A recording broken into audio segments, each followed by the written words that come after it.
So attention is shifting fast in the drone action 360 market, and DJI is leaking new gear while major brands are colliding in court. And Amazon's biggest week that just ended is raising new questions about who's buying and why. And there are bigger stories here than just sales and specs, so let's jump in. So legal updates aren't usually exciting, but this one has a real impact on the camera market. Insta360 is formally challenging a patent ruling in the US that bans the import of some of their products after GoPro made a complaint. Insta360 says that GoPro is using its lawsuits as a business strategy and not just a defense of their innovation. Now, for anyone who shoots action cameras, this could change what you can even buy in the US, which is already super complicated, especially when you get into the next year. The outcome may shift what products are available both from Insta360 as well as GoPro, and how brands approach updates or licensing of tech. So this is very early on in this story, but I'm gonna keep a close eye on it and I will keep you posted as we learn more. But I'm excited to see these companies come into the market and compete. I'm not super excited that the competition is happening in court. We want it to happen on store shelves.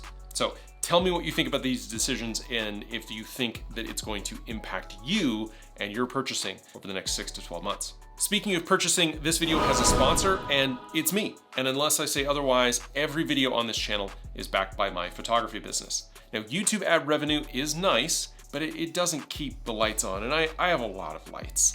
I am a working professional photographer and videographer, and this is how I make a living. I specialize in portraits, families, and video work for small businesses. So if you're in Las Vegas, LA, Riverside, Orange County, or San Diego, and you need a professional to make you content that actually makes you look good, I am available. You'll find booking info and links down in the description. So safety regulations and updates are coming fast in the United States, especially when it comes to the drone space. The FAA has unfortunately missed its deadline for the official BVLOS, or Beyond Visual Line of Sight, Notice of Purposed rulemaking. Now, that's a lot of language to tell you that the FAA is supposed to tell the public what it is they're planning. At the same time, there's a renewed push for local drone bans. And just this week, a drone actually collided with a helicopter out in Texas. And these stories can potentially affect where you'll be able to fly and just sort of the overall atmosphere around how people feel about drones.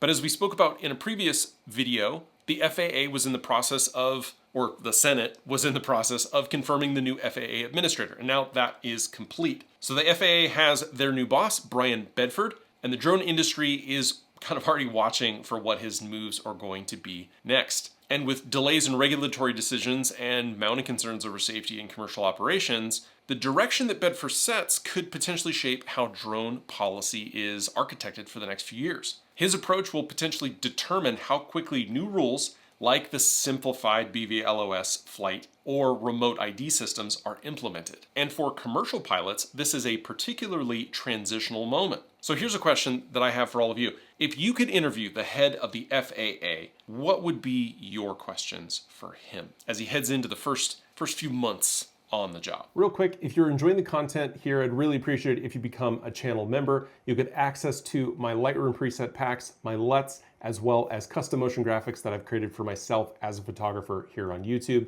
You'll also get priority comments, early release videos, live VIP videos, and chat. But first, I want to take you through just a few of the Lightroom presets that we have in the Spring Tone kit. This has been the pack that I've been using all spring when shooting my clients, starting with Daybreak, which brings just kind of a warmth to the image, as well as Glow Line, which is just a little bit cooler. I also love Tidefall, which kind of deepens things, really separates out the background, and Sunset Veil, which is again a little bit more on the cool side, but I really, really like this preset. So again, if you want to support the channel and what I'm doing here, go ahead and become a member. You'll get that LUT pack for free. I'm not selling that anywhere. And again, it is $1 to become a member.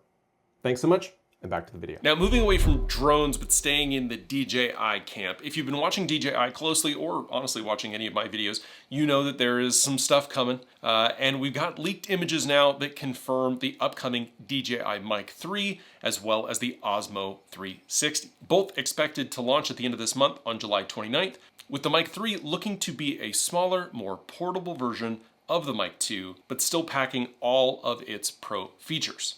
Each transmitter is expected to be under 12 grams, has updated color windscreens, and the receiver is keeping its OLED display with dual outputs. Basically, it's everything that creators loved in Mic 2, but in a more compact design that's perfect for vlogging, interviews, or multicam setups. Additionally, we have the Osmo 360, which is DJI's first real push into 360 content. It looks like they're going to be using a dual lens setup with a mirror style sensor alignment, similar to how Insta360 is set up. But the kicker here is in the camera itself, which is expected to be an 8K 360 video camera at 30 frames per second, with 4K at 120 frames per second. Now that's in single lens mode. But unlike previous reports that had said that this lens would be fitted with a 1/1.3 inch sensor, similar to what we've seen in a lot of DJI's other products, we're now hearing that this camera may actually in fact have a 1-inch sensor. But additionally, what I'm hearing about this 8K sensor is that it's a super sensor. It is a 120 megapixel sensor. Now that's quad Bayer, so it's really more like a 30 megapixel sensor,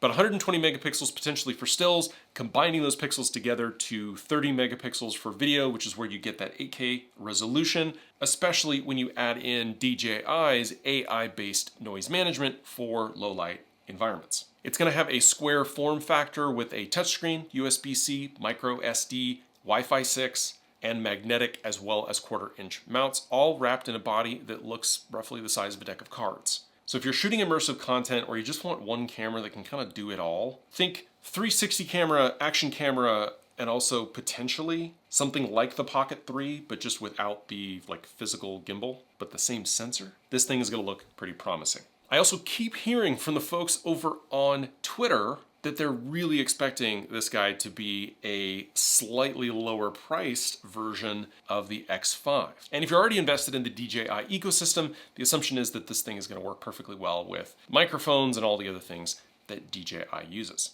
And lastly, if you want to support what I'm doing here, consider becoming a channel member. You'll get access to exclusive resources like we discussed. And if you're looking to book a photo or video session, all the details are down below. And down there as well are all of the links to the gear that I've been looking at that have some of the best deals possible, as well as my 2025 Essentials Kit for folks getting into content creation. Now those are of course affiliate links, so picking something up does help benefit the channel. But as always, the easiest way to support me here is to just hit that like and subscribe button. That's free and easy, and it goes a long way. So thanks again for watching, and I'll see you in the next one. Bye.